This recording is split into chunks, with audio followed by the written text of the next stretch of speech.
నమస్కారం ఘంటారావానికి స్వాగతం ముందుగా ప్రధానాంశాలు ఉపరాష్ట్రపతి ఎన్నికల్లో 98% పోలింగ్ ఓట్ల లెక్కింపు ప్రారంభం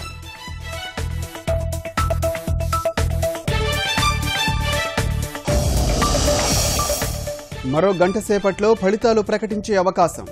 వెంకయ్య నాయుడు గెలుపుపై ఎన్డీఏ ధీమా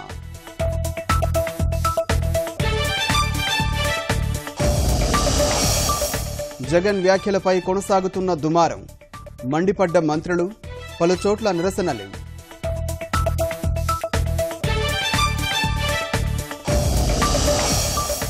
తిరుమలలో రద్దీ నివారణకే ఇనుప మెట్ల నిర్మాణం ఆగమ శాస్త్రానికి వ్యతిరేకం కాదన్న రమణ దీక్షితులు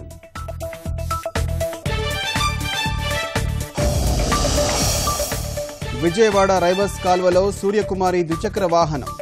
వైద్యురాలి ఆచూకీ కోసం ముమ్మర గాలింపు